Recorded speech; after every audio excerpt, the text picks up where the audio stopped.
Oi galerinha, tudo bem? Hoje nós vamos fazer a correção do PET 6, semana 2, e o tema são os reinos germânicos. Vamos para a primeira questão.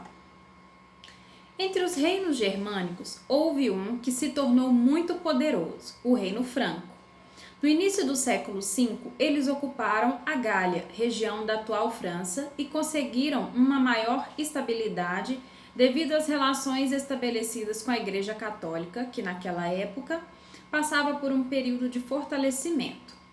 A expansão do Reino Franco ganhou impulso com o rei Clovis, de 466 a 511, da dinastia Merovingia.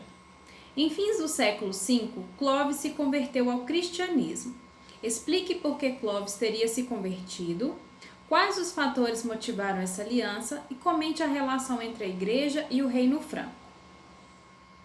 A aliança entre Clovis e a Igreja Católica atendia a interesses políticos, pois a unificação religiosa fortaleceria os laços entre as tribos francas. Então, seria um ponto em comum entre essas tribos que serviriam para uni-las. Questão número 2. Após a morte de Clovis, o Reino Franco passou por um período de divisões entre os herdeiros do trono e se enfraqueceu. As funções do rei passaram a ser desempenhadas por um alto funcionário da corte, os prefeitos do palácio, também chamados de mordomos dos palácios. Um desses prefeitos do palácio foi Carlos Martel, que conquistou muito prestígio por ter comandado o exército franco que deteve o avanço dos muçulmanos. Após a sua morte, inicia-se a dinastia carolíngia, sob o comando de Pepino o Breve. Para reforçar o poder, Pepino fez um acordo político com o Papa, enviou tropas para a Itália e ajudou a se tornar o rei de Roma. O sucessor de Pepino ao trono foi seu filho Carlos Magno, que governou durante 46 anos. Agora é com você. Pesquise em livros ou na internet quais foram as principais características políticas, econômicas e culturais do reinado de Carlos Magno. Então vamos para a resposta. Carlos Magno é considerado o mais importante rei dos francos. Destacou-se por conquistas militares e pela organização administrativa implantada nos territórios sob o seu domínio.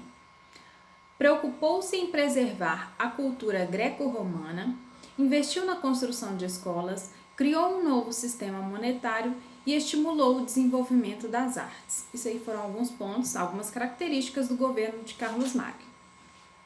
Questão número 3.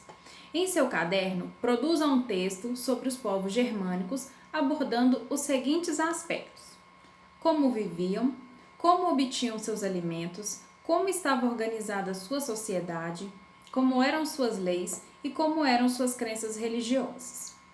Então vamos lá. Os povos germânicos dividiam-se em vários grupos com grandes diferenças culturais entre si. Esses povos praticavam a agricultura, plantando coletivamente produtos como trigo, cevada e centeio, e criavam rebanhos de boi, porcos e carneiros. Praticavam o comércio à base de trocas de mercadorias. A organização social baseava-se na família, tendo o pai como a figura central, e sua religião era politeísta. Nós já vimos sobre essa religião, que eles acreditavam em vários deuses. Questão número 4.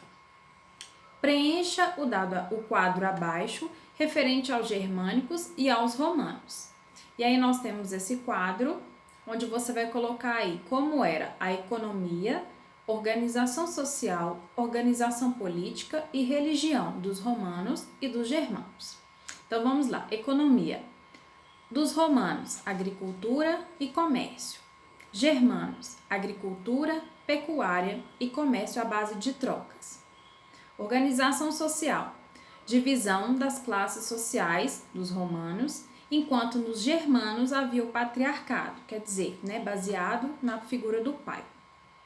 Organização política era centralizada nos romanos e nos germanos era descentralizada. A religião dos romanos, eles eram cristãos e nos germanos eles eram politeístas. E nós finalizamos então a semana 2, tá bom? Um beijo!